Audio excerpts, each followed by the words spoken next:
Hey guys, welcome to this tutorial of ethical hacking and penetration testing.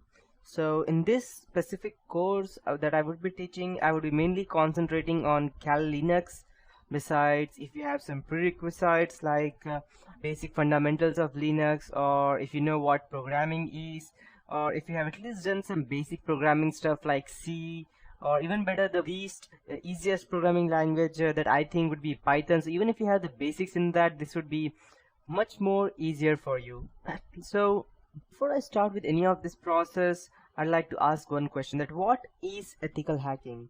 If you are talking about as to getting into someone's or invading someone's privacy, that is not called as ethical hacking. It's just hacking, and hacking can never be ethical. So hacking means to go ahead and gain someone's personal information, and if you define the term as ethical hacking, then ethical means doing it for the right purpose. But when you are going ahead and invading someone's privacy, that cannot be considered as ethical, no matter what good you are trying to do. So at that point of time, there was a time when there were a lot of people computer in 1990s, and the computers were just came into existence. The Google just came into existence. People did not knew much about using computers, and there were people who used to run programs, and there were con artists who used to call people, gather information about their computers or bank accounts over the phone. And at that point of time, the government thought that yes, there is a need for something, some countermeasure, so that these people who go ahead and create some kind of, let's say, chaos or try to cheat people, there needs to be some way so that they can be tackled with. So at that point of time, the government came in, this kind of ethical hacking came into existence, and they defined this term as ethical hacking. So to start with, uh, just before I proceed, let me tell you that ethical hacking is not only necessary for, let's say, for your studies, or to go ahead and get some, let's say, to get a job in a company. If you're just doing this for getting a job in a company, then let me tell you that it's not that easy. And even if by the time you see this course may become a bit outdated, because to be in process to gain information about ethical hacking, what I could do in this tutorial is that I can go ahead and give you the latest updates that I have, but this is as for today. And after 1 week, there may be new updates, there may be more zero-day vulnerabilities, and there may be more different kinds of trojans that I won't be able to secure you from now on. So, and just before I proceed, I would like to tell you that this is just for educational purpose only, and anything that would be used for doing malicious purpose, I won't take any responsibilities for that, or even my company. So to start with, yeah, that's how it is. So in this whole tutorial of ethical hacking and penetration testing, I will teach you what ethical hacking is, footprinting reconnaissance, that means gathering information from different places. Then we need to go and scan the networks, the IP addresses, the WHOIS, the domain names, and we need to go and get into systems. So getting into a system is far different from what we see in movies. It's not like we can just go ahead, and if you see some movies like, let's say, The Matrix, which was very famous, or if you go ahead and see the Hackers movie, or if you see any movie in which they show that okay, this guy is a hacker, so you can see them that they just go ahead, type some random stuff into computers or cell phones, and yes, it is hacked. But no, in reality, that is far away from different. It's not that interesting that you just go and get some terminals like this, the one I have on my screen, and you just go ahead and type in some stuff, and yes, you can go to hack. No, it does not work like that. You need to go ahead and gather information about your specific target, each and everything related, from his personal life to his background, what he did, to his history, what he did, to what he is current, what he likes, what he does not. Yes, because ethical hacking is a term which consists of gathering information and exploiting them on your target. But ethical hacking is not only to save yourself or your customer to whom you would go and save from getting, let's say, getting indicted from the specific hacker. It's also about attacking them. So you might be thinking that why do we need to attack someone? If you go ahead and try to penetrate someone else's organization, then it is unethical, right? Yes, that is unethical. But if you get the permission, then it is not. So there are some or not some, I can say that most of the organizations allow penetration testing in their on their firms.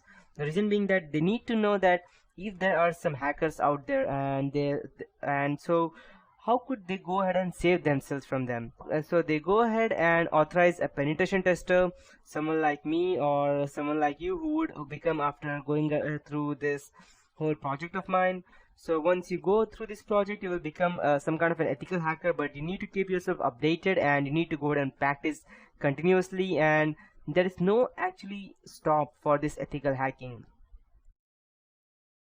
So the daily different viruses, trojans, malwares going ahead and getting updated. Previously it only ran on computers. Nowadays it even works on Android or your iPhone, even the Windows platform.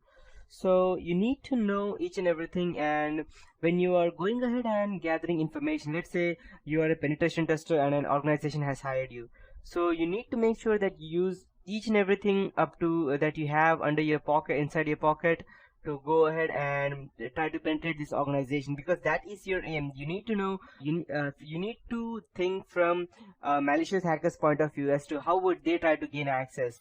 And it's not just by typing codes or going ahead and, let's say, writing trojans or backdoors or trying to penetrate the firewall, because which would be quite hard if you ask me, because just go you cannot we are not Bill Gates or, let's say, Steve Jobs to go, or even Aiden Pierce or something like that, to go ahead and write some extreme codes that could go ahead and penetrate the Cisco firewalls or something.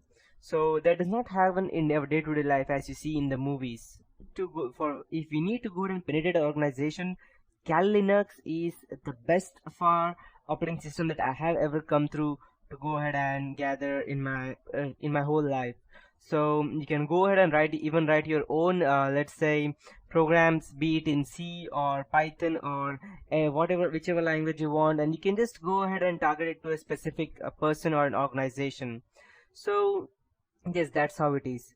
So to start with, I would like to tell you that if some person has hired you for going ahead and, let's say, you might be thinking that how will I go ahead and penetrate someone's organization if I write some Trojan, but that is I'm not able to penetrate through the firewall, or I'm not able to get a specific IP address. Then how do I go ahead and, how can someone, a malicious hacker, can go ahead and get into an organization's system? Then at that point of time, there comes something which is called as social engineering. Social engineering is a type of con that you go ahead and con into someone to gain information, and any kind of information. It does not require what information is that.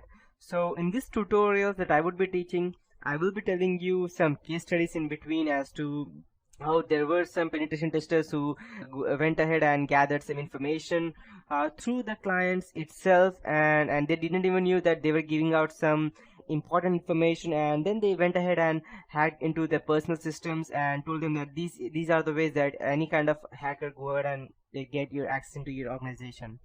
So that is what ethical hacking is. And after that, there are footprinting and reconnaissance, that you need to go ahead and gather information, which operating system the people are using, let's say what they are working on exactly, what kind of firewall they are, which antivirus they are using, and loads of stuff.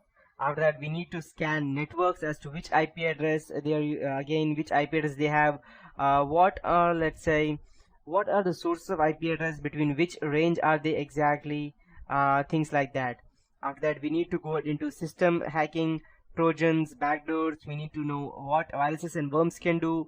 And when we talk about viruses, virus, worms, trojans, backdoors, malwares, these are all different things. There are multiple types of viruses, like polymorphic virus, or you can go ahead and take something like, let's say, the Trojan, which is the most famous and the dangerous one, because you don't actually know what it is doing in the background and what information it has already given out. That's the reason. And viruses and worms normally go ahead and destroy your computer, whereas trojans and backdoors give out your information from your computer to someone else. So at some point of time, virus and worms, I am not saying that they are good enough, but they are not the worst part, because okay, fine, my system is damaged and they have corrupted all these firewall or something, so you know what is happening. But in case of trojans, you don't actually know. So in this tutorial, in these tutorials that I would be teaching, I will also teach you something about forensics that would help you gather much information about how it works actually, and how you can go ahead and check if someone has used a Trojan to go ahead and get access to your computer, to view event logs, to view which all permissions were given out by your system, not only on your computers or your laptops, but also with your PDAs, your tablets, or with your cell phones, especially Android, because Android runs Linux, and it is one of the most you can say as vulnerable out there, until unless you know what you're doing with Linux. You can also secure that, but finally it comes to social engineering. If someone tries to con you and insert some kind of malicious program in your cell phone, then no one can help you out. And there's a famous saying that instead of me telling you, I'll just go ahead and show it out to you on Google. I'll just go and type social engineering, and why social engineering is much more important in ethical hacking. I'll let you know, because let's say you can go ahead and patch a software, or you can go ahead and create a software, or even sometimes impenetrable software. But let's say thousands, and or you can say lakhs of people are working on some kind of let's say a software. You can understand that one single person cannot go ahead and penetrate or try to find a specific vulnerability where 1,000 people have helped to create a specific software or any antivirus. So but there is one thing which is vulnerable to everything, that is human nature, and at that point of time social engineering comes in between. I'll show you a famous quote as to what social engineering is. Let me just go ahead and open this out. Okay, as you can see over here, that social engineering is the clever manipulation of natural human tendency to trust. So, and this is my favorite part over here. You can see social engineering is the best because there's no patch for human stupidity, and that is true. If you're thinking about softwares, you can patch them, you can give out or shell out security patches to them, or you can go ahead and secure them at one point of time. But as of humans, you cannot. There are different types of ways in which you can go ahead and gather information, and the person who's standing in front of you, who is giving you out the information, won't even know that he is giving out information. So there are several ways. I'll let you know each one by one everything in these tutorials, starting with everything. So the first topic that we will be getting into would be the introduction to ethical hacking, how it works and how it is different from movies, and what important things are that you need to consider when you are trying to gain information. And you need to set up your own lab before you go ahead and try to gain access to anything. And yes, after that there comes enumeration, sniffing, denial of service attacks, session hijacking, hacking web servers, web cameras, web applications, SQL injections, and even you can also go and penetrate into, let's say, wireless applications such as WEP or WPA, WPA2, PSK, Wi-Fi modules, then hacking mobile platforms, evading honeypots, firewalls, buffer overflows, then going ahead and finally into cryptography and forensics as to how we can go ahead and gather them. So there are specific, let's say, courses out there on ethical hacking as well. But if you need to keep yourself updated, then you don't only need to go ahead and gather information by looking on the web. You need to go ahead and try it out on your own computers before you can go down and try out on someone else's. So these are things that are important, and in the next tutorial I'll be starting with the main, that is what is ethical hacking and stuff. So that is it for this tutorial. Have a nice day ahead.